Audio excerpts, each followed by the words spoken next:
Isna Asyara, bahwa Allah telah menciptakan bulan, bilangan bulan itu Isnata Asyara, 12 bulan. Arba'atu hurum, di antara 12 bulan itu ada 4 bulan yang haram ataupun yang mulia. Di antaranya termasuk bulan Muharram. Makanya pada bulan Muharram bagi kita, bulan Muharram itu bulan yang utama dan bukan pantangan, tetapi sebagian menganggap sebagai bulan pantangan. Ini yang pertama. Yang kedua, di dalam masyarakat kita itu banyak sekali ritual-ritual yang dilakukan, karena kita mayoritas umat Islam, maka ritual itu banyak dilakukan oleh mayoritas umat Islam. Saya punya buku ini, Mantan Kiai Saudara Kita, meluruskan ritual-ritual Kiai ahli bid'ah yang dianggap sunnah on the level. Jadi ini memang kalau dibaca ya hampir sama dengan kita, keyakinan kita. Karena di dalamnya itu memang berisi banyak sekali yang berkaitan dengan bid'ah-bid'ah yang dilakukan pada bulan Muharram. Ada di sana umpamanya ada kirab pusaka. Kirab pusaka nanti dengan membagikan bermacam-macam makanan. Makanan itu konon membawa berkah. Ya jadi walet. Terus kemudian pada satu surah juga ada kirab kiai selamat. Kirab yang di Solo itu, kotoran kiai selamat yang kebobole itu untuk rebutan. Ini sesuatu yang mungkin sudah menjadi keyakinan bagi mereka. Konon satu genggam saja kotorannya itu bisa menghilangkan malapetaka, bisa menyuburkan tanaman yang ada hanya disawuri tok saipet bisa. Kemudian kita sekarang mungkin melihat ada biasanya pada malam satu surah itu ada istilahnya buka luhur makam Sunan Kudus. Jadi Sunan Kudus itu mempunyai makamnya itu ditutupi, diganti nanti pada setiap satu surah. Pergantiannya itu ada ritual-ritual. Sarang kenene mungkin kayak kelambu Ka'bah. Kelambu yang untuk menutup itu dianggap keramat, dianggap barokah, nek bisa nyentuh saja kayaknya senangnya luar biasa. Maka ini kondisi umat Islam yang ada saat ini seperti itu. Termasuk di dalamnya saat ini itu banyak sekali di musola-musola yang melakukan mungkin ya sedekah bumi, sedekah apalah, dengan mengadakan sedekah pendurenan di musola-musola. Ini yang penting Bapak Ibu semuanya, kita berusaha untuk bisa meluruskan, dan ini tanggung jawab kita.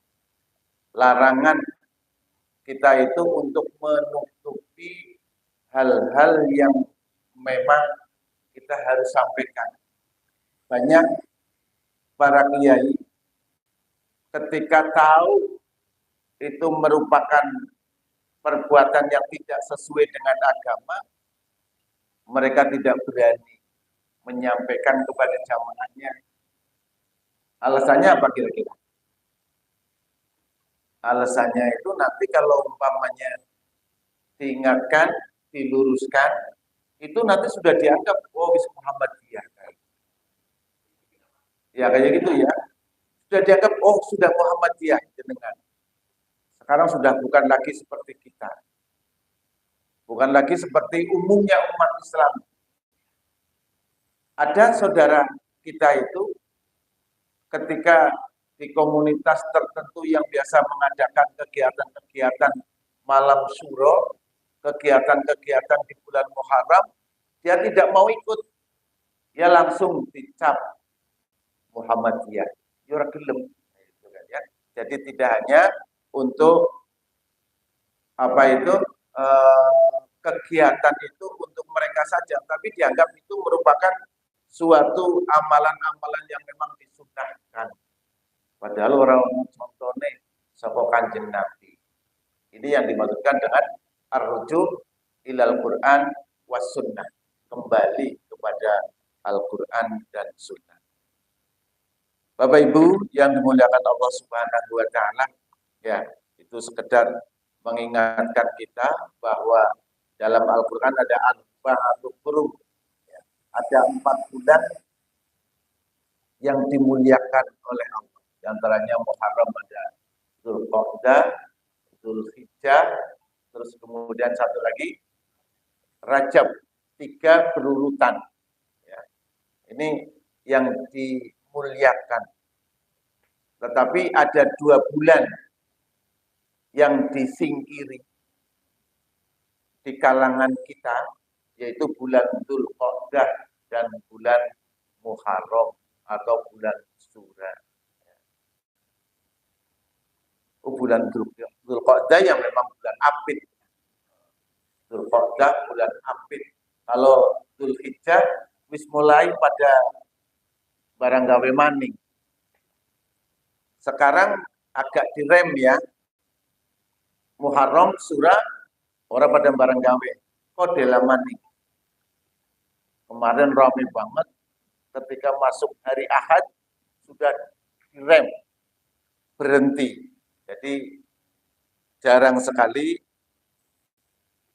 orang yang melaksanakan pernikahan atau hajatan. Oleh karenanya saya kali ini akan membahas mungkin sekitar hajatan, sekitar pernikahan. Dulu sudah pernah kami sampaikan, tapi belum tuntas, sedikit kami perlu sampaikan lagi. Kegiatan-kegiatan pernikahan yang ada di sekitar kita. Pernikahan di sekitar kita itu kan biasanya lebih banyak menonjolkan ritual-ritual yang tidak sesuai dengan ajaran agama. Contoh umpamanya, nanti kalau temu pengantin ada model mitet, tujuannya apa? Mencepat ngendok mungkin ya. Atau saling melempar daun sirih.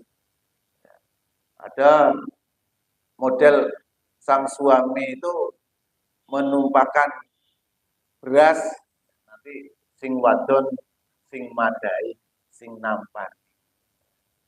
Bapak Ibu rahimakumullah,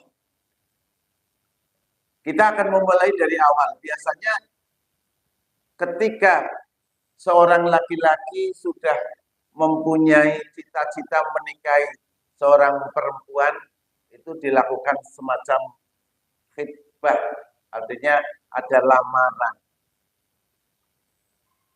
Pada saat lamaran itu apa yang kejanggalan apa yang sering muncul? Apa kira-kira? Lamaran nanti menentukan hari, weton, itu sudah tentu. Kemudian yang kedua, tukar cincin. Jadi sudah tidak membedakan laki-laki maupun perempuan semuanya pakai emas. Ya kudune wong lanang kan tidak boleh ya. Itu bukan hiasan untuk kita, tapi untuk para wanita. Jadi kalau ada yang pernah bertanya, ya itu memang bukan berasal ataupun adat dari kita. Adat dari penjajah dari Belanda dulu yang membiasakan ketika ada lamaran, kemudian terjadilah tukar cincin. Saudara-saudara kita juga tidak pernah memperhatikan cincin itu emas atau bukan, lanang wadon pada bayi nganggone. Kayaknya tidak tahu hukumnya. Padahal kita sudah sama-sama tahu haram hukumnya memakai cincin emas bagi laki-laki. Pernah panjenengan mengingatkan ketika saudara panjenengan umpamanya mau menikah, terus kemudian baru lamaran, tukar cincin, diingatkan, kowe bocah lanang ora kena nganggo cincin emas. Silakan karo cincin yang lain. Naten apa mboten? Mboten.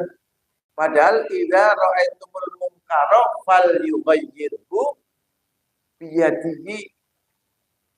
Kalau Anda semuanya tahu kemungkaran, ya rubah. Mas, sekalipun tukar cincin, jangan kamu pakai. Harusnya seperti itu. Ketika saya pernah, ketika melamarkan seseorang, kemudian terjadi tukar cincin, ya melamarkannya saya sudah omongkan dari awal. Nanti akan terjadi tukar cincin. Kalau yang untuk laki-laki cincinnya itu bukan emas, silahkan. Tapi kalau emas jangan dipakaikan. Nanti ditukar dengan yang imitasi saja. Karena yang penting itu adalah khidbahnya itu, ngelamarnya, bukan tukar cincinnya. Ini yang biasa dilakukan di tengah-tengah kita. Kalau zamannya Nabi ada apa tidak yang tidak. Kalau Nabi dulu yang melamar itu siapa? Khadijahnya. Khadijah. Dan tidak ada yang namanya tukar cincin. Kemudian Bapak Ibu yang dimuliakan Allah Subhanahu wa taala,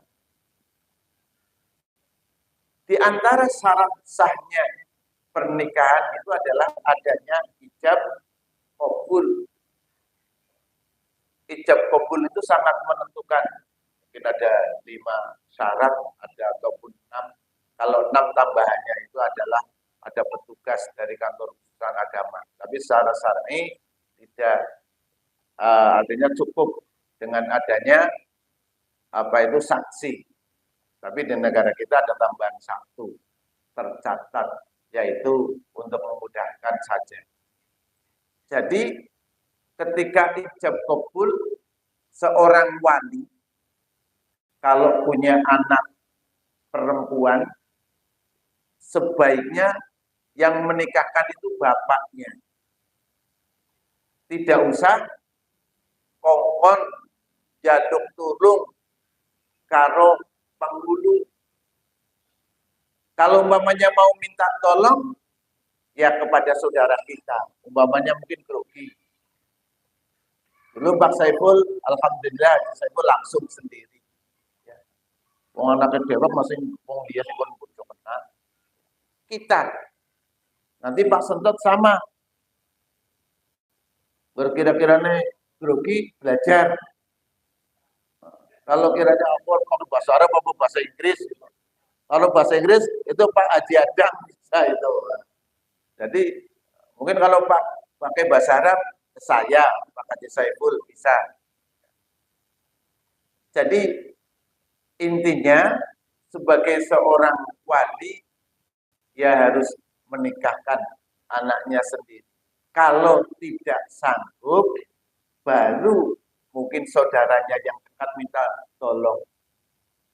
bukan mengecilkan petugas KUA, tapi kalau bisa saudaranya sendiri. Gerbis ora bisa babar belas karena wedi, nah baru mungkin aku minta tolong karo petugas kantor urusan agama. Maka kalimat ketika kita menikahkan anak kita atau diwakilkan ke kita itu kan harus ada kata-kata saya nikahkan. Ya. Angkah tuka wazawwajtuka. Jadi kalau umpamanya saya kepada Mas Mukhtar, ya Mukhtar Nur Rahman, angkah tuka wazawwajtuka binti Fatimah. Jadi anak perempuanku namanya Fatimah. Bimahri adawatis sholat halal. Dengan mahar seperangkat alat sholat dibayar tunai. Maka sebenarnya lebih ringkas, lebih fleksibel, lebih gampang.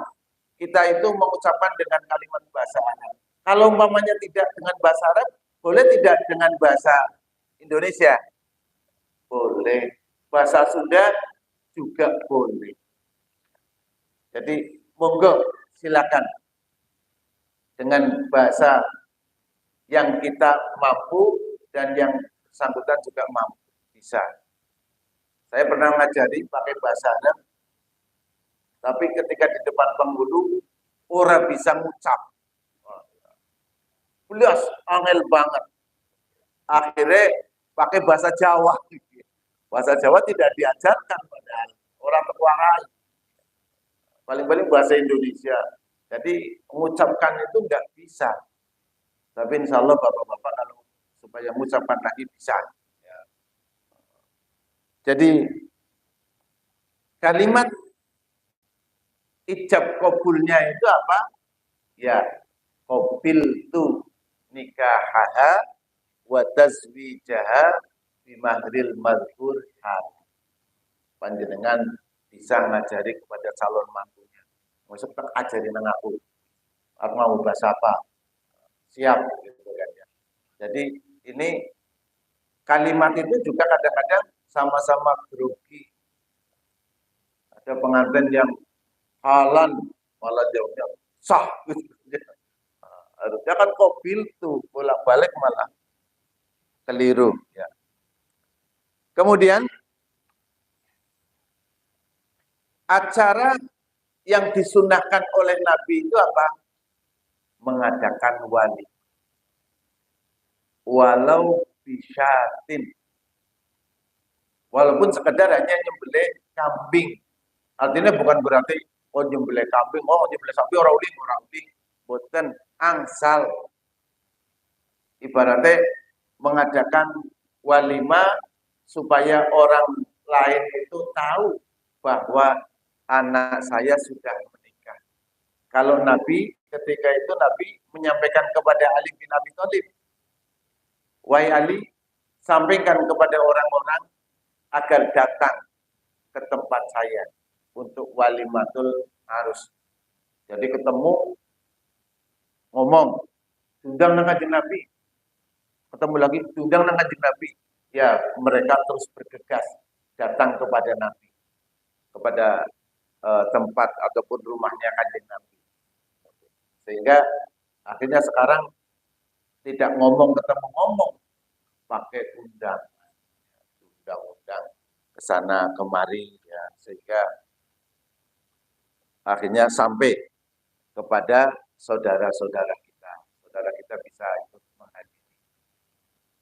Dan yang paling penting Bapak Ibu, ketika anak atau kedua mempelai itu sudah dinikahkan, sebaiknya kita doakan dengan doa yang diajarkan oleh Nabi. Apa doa yang diajarkan oleh Nabi? Ketika kita ketemu kan biasanya sekedar mengucapkan apa? Moga-moga samawa, sakinah, mawaddah, warohmah. Tapi Nabi itu mengajarkan itu bagaimana? Barakallahu laka wa baraka alaika wa jama'a bainakuma fi khair. Jadi ketemu, salaman, kemudian doakan. Barakallahu laka. Ada yang barakallahu lakuma, karena berdua antara suami istri pengantin baru itu.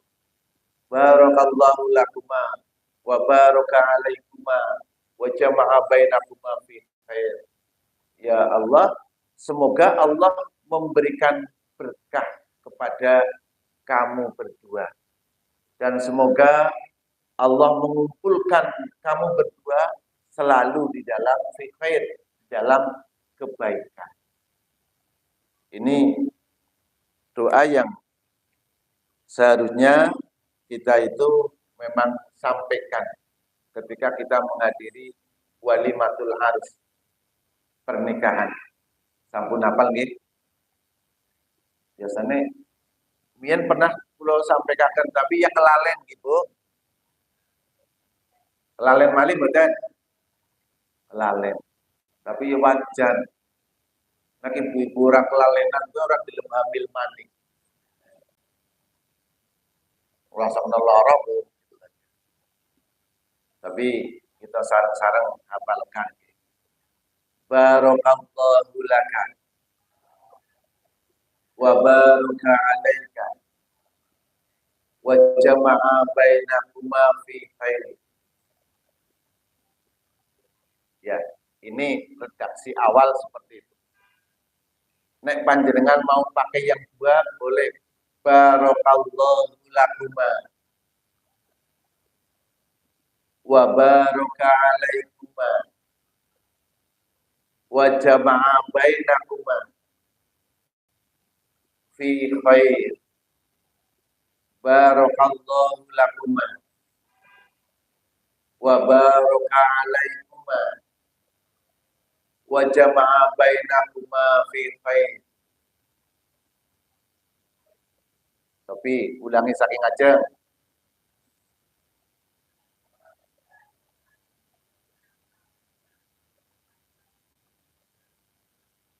Barakallahu lakuma wa baraka alaikuma wa jama'a bainakuma fi khair. Ya, itu yang hendaknya kita ucapkan ketika kita menghadiri walimatul arus. Sangat bermanfaat sekali. Karena itu doa yang dibimbingkan oleh baginda Nabi besar Muhammad Sallallahu Alaihi Wasallam. Berikutnya ada sebuah tantangan dalam masyarakat. Tantangan itu apa? Tentang ar-rodha'ah, saudara sepersusuan.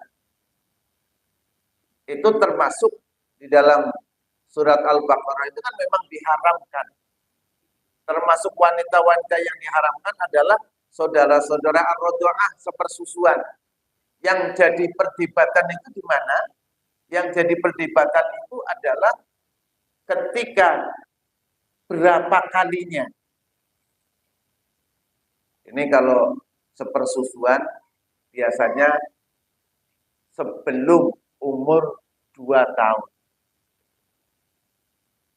Kemudian menyusunya apakah 1 kali atau 1 tetes atau pernah 2 kali atau 3 kali. Jadi ini yang banyak muncul perbedaan pendapat. Pendapat yang pertama yang mengharamkan mutlak, sing penting wis nyusu dan sudah sampai ke perut senajan 1 tetes, maka itu sudah menjadi akhur rodha'ah, saudara sepersusuan. Jadi tidak batasan setetes apa rong tetes, tidak. Yang penting dia itu sudah menyusu. Ya, termasuk dalam tadi seperti itu. Jadi sudah menyusu. Kemudian pendapat ulama itu mengatakan menyusu maksimalnya 2 kali. Maksimalnya ping pindho. Jalaran karena keadaan darurat. Bijungnya di rumah nangis kejet banget karena kasihan disusoni. Ngesuk kayu bemani. Bijungnya maring kebonan beruhun kangkung anaknya nangis kejet maning. Lah gue tunggale merek tanggane merek disusoni maning. Nek kurping pindho tok putih wonten sebagian. Tapi ngres ping telu ora uli. Tapi untuk jaga-jaga kita sebaiknya kalau sudah pernah disusoni oleh tetangganya maka ya jangan golet liyane. Yang jadi masalah muncul lagi, loh bagaimana kalau sudah tahunya itu sudah punya anak, wis nikah, kudune kepripun? Tidak boleh dilanjutkan. Ya. Tidak boleh dilanjutkan. Ketika memang sudah punya anak, dulu ada yang mengingatkan karena ketidaktahuannya, Mas Ano pada waktu kecil itu kan tidak tahu aku nyusu karo bijung mertua apa orang ya, kan nggak tahu. Tapi ketika sudah tahu sudah besar, jenengan benien pernah ibu jenengan dolan kayak mari mertua musik. Ya. Lah disusoni, nah itu yang tidak boleh. Tidak boleh untuk dilanjutkan kembali. Sehingga saudara sepersusuan itu memang atau para penghulu biasanya teliti sekali tanya apakah tidak ada hubungan kerabat ataupun saudara sepersusuan. Sebenarnya untuk menghindari itu agar tidak terjadi keharaman yang berkelanjutan.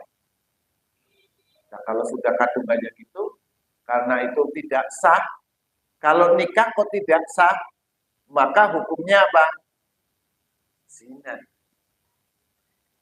Saya punya, bukan saudara, masih tetangga. Tetangga itu, dia menikah, kemudian dia pergi ke luar daerah. Nah, di luar daerah menikah lagi. Padahal sama suami yang pertama itu belum dicerai. Bagusnya bagaimana? Begitu pulang ke tempat saya cerita bahwa suaminya tahu dulu pernah menikah.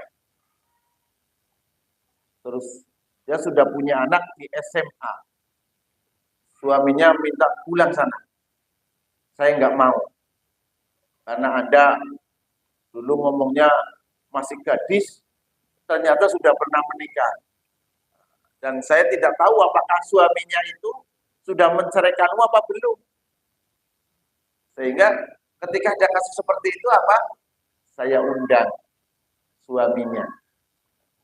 Padahal itu sudah nikah lagi dengan orang, dua anak gede. Saya tanyakan, jenengan wis rumangsa mencerai istri jenengan apa belum? Jawabnya nopo, aku ya urung. Ini belum saya ceraikan. Jadi masih sah. Ya wis ngono pun jenengan maning gitu kan ya. Kowe jenengan kira-kira diterus napa ora? Ora. Aku bisa ora bakal terus maning. Karena dia sudah menikah lagi dan sudah punya anak besar, punya anak 2 sudah. Maka nek jenengan ora arep melanjutkan, ya monggo apike ya dibersihkan. Jenengan harus melafalkan kalimat talak. Tapi kalau mau diteruskan, ya sah bojone jenengan. Walaupun pada nikah siri. Duanya, yang pertama nikah siri, tapi yang kedua nikah KUA betul. Cuman orang ngerti bahwa itu sudah pernah nikah sebelumnya. Jadi akhirnya dicerai. Nah, karena dicerai tidak boleh langsung nikah. Saya sarankan jenengan harus diantarakan dulu.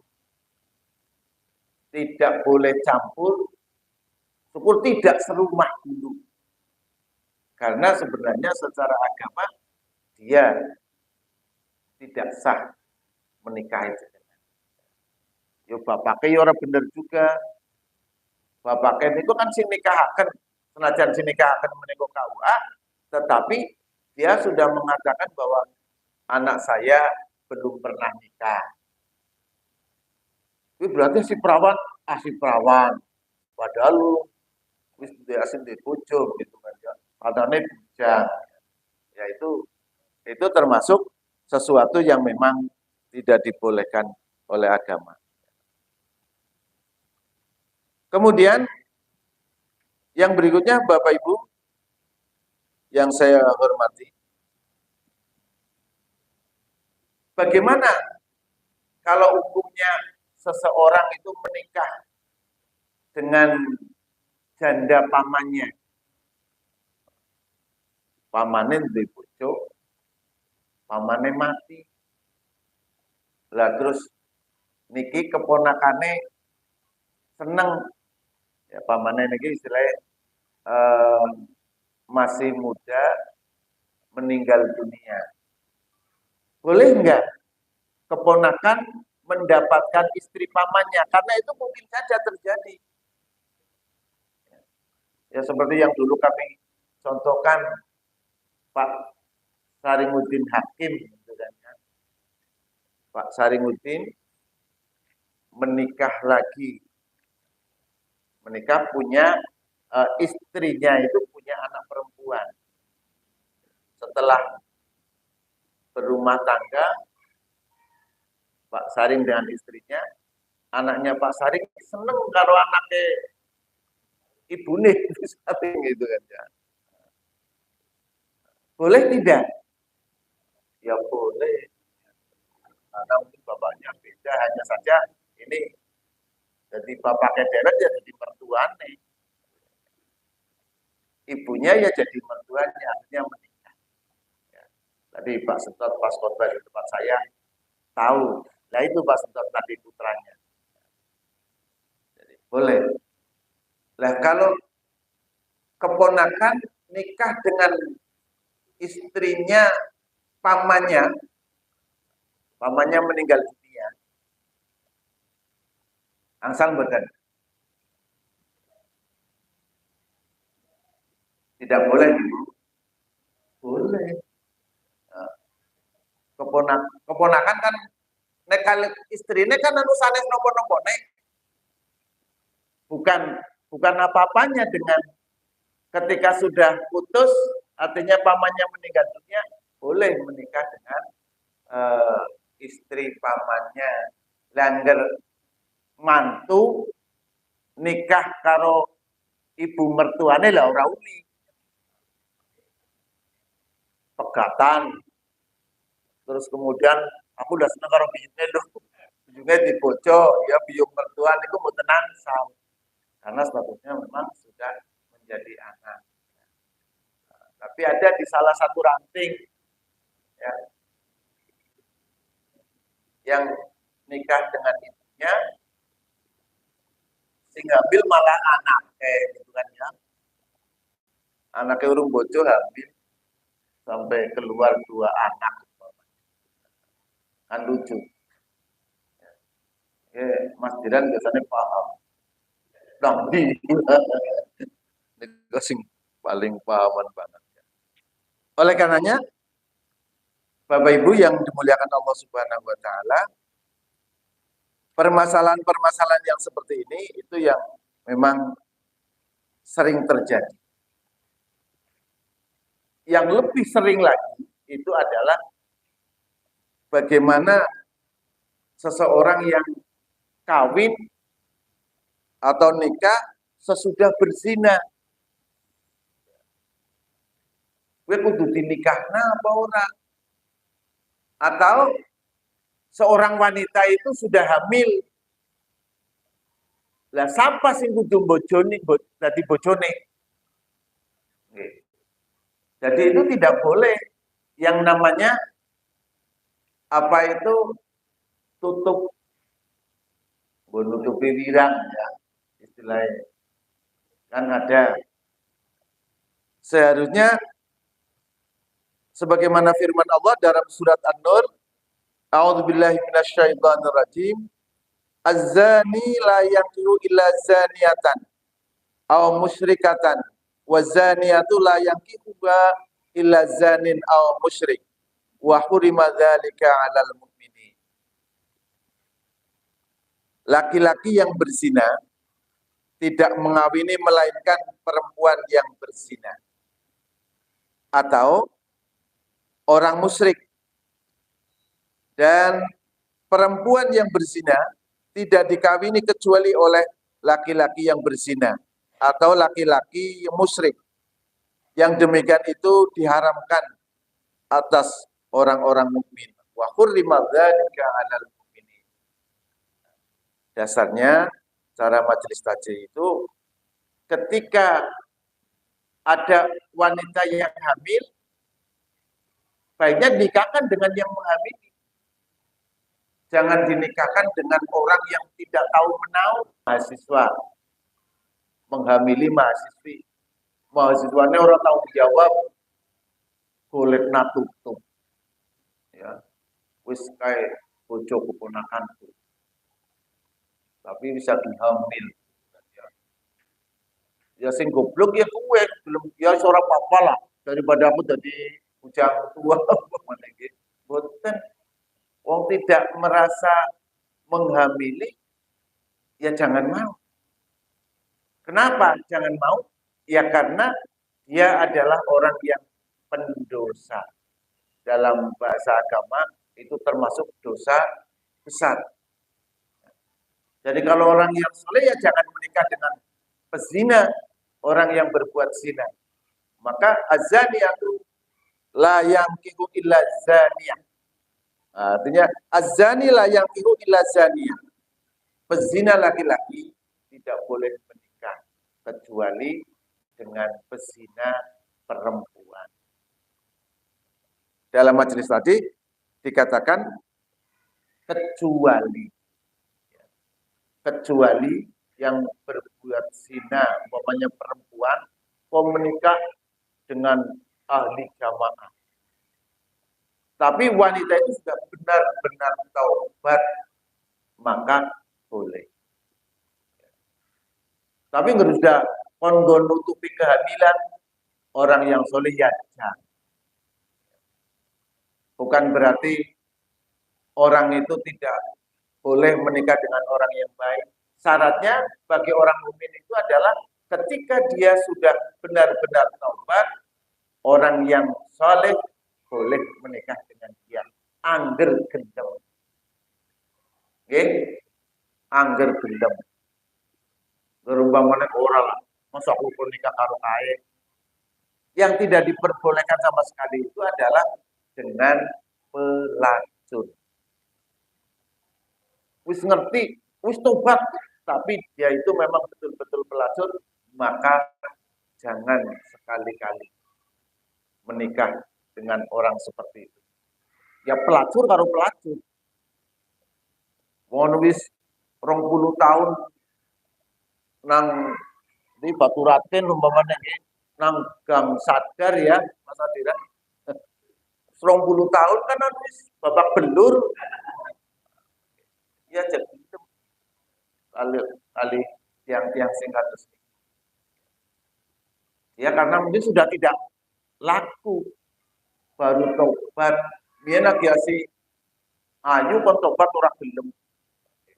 Jadi az-zani la yankihu illa zaniyah aw musyrikah wa zaniyatu la yankihuha illa zanin. Dan pezina perempuan tidak boleh menikah kecuali dengan pezina laki-laki. Ya.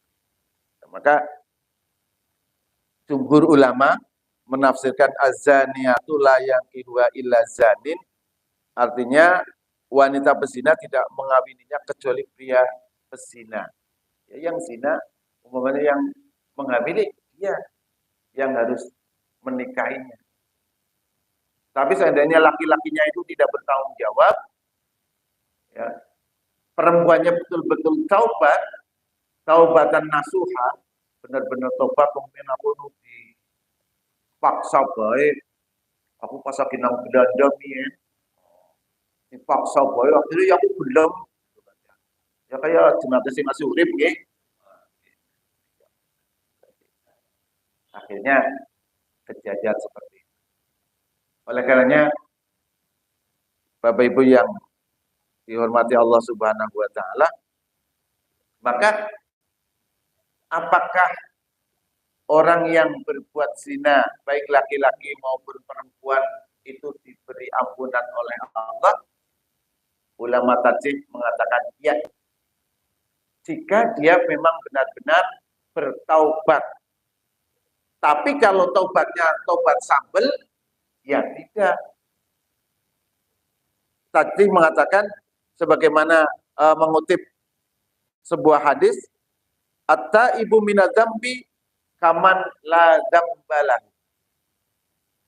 Orang yang bertaubat dari dosanya, maka dia keluar sebagaimana orang yang tidak punya dosa lagi. At-taib, orang yang benar-benar taubat, tapi bukan taubat sambel, nyuwun sewu. Taubat sambel masuk maning. Padahal wis ham kepedesan. Nah, kemudian yang berikutnya sebagai hablum minan nas di antara kita. Biasanya ketika ada seorang ibu yang hamil di luar nikah, orang di masyarakat itu mencibirnya. Orang ngerasani nang dibayar. Boleh tidak kita memberikan santunan kepada orang yang hamil di luar nikah? Boleh. Monggo silahkan. Dan kita tidak boleh untuk menyebarkan aib seseorang. Maka barang siapa yang menutupi aib seseorang, maka Allah akan menutupinya di yaumil kiamah. Ya. Jadi sebagaimana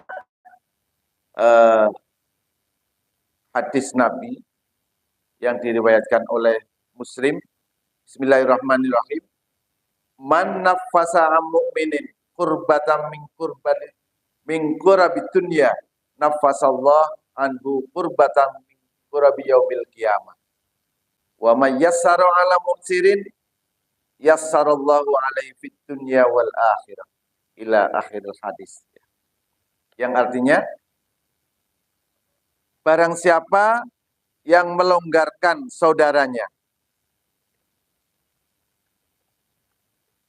muslim dari kesusahan dunia, maka Allah akan memberikan kelonggaran dari kesulitan di hari kiamat. Dan barang siapa memberi kemudahan bagi yang mengalami kesukaran, Allah akan menggampangkan dia di dunia dan di akhirat. Dan barang siapa yang menutup atau cacat seorang muslim, Allah akan menutup cacatnya di dunia dan akhirat. Inilah keharaman kita untuk menggosip orang yang pelaku zina atau berbuat kesalahan apapun. Maka ketika seorang muslim itu bisa satara musliman, satarallahu fid dunya wal akhirah, bisa menutupi aib seorang muslim atau muslimah, satarallahu fid dunya wal akhirah, jaminan dari Allah itu apa? Aib kita itu akan Allah tutupi. Kesalahan kita juga akan ditutupi, baik ketika kita masih di dunia maupun di akhirat. Kesimpulannya, jangan sampai kita itu menambah-nambah. Tapi memang enaknya ke niku nggih. Enaknya ke niku ae jan enam Cikubang. Kaya kira-kira sapa-sapa wah terus digoleki. Terus dihubung-hubungaken. Makanya kalau itu aib seorang muslim kita jaga. Satarallah, janji Allah, Allah akan menutupi aib kita di dunia wal akhirah. Amin ya rabbal alamin. Demikian Bapak Ibu yang saya hormati, pengajian tadi pada kesempatan kali ini. Mudah-mudahan ada manfaatnya atau barangkali ada yang ingin Bapak Ibu sekalian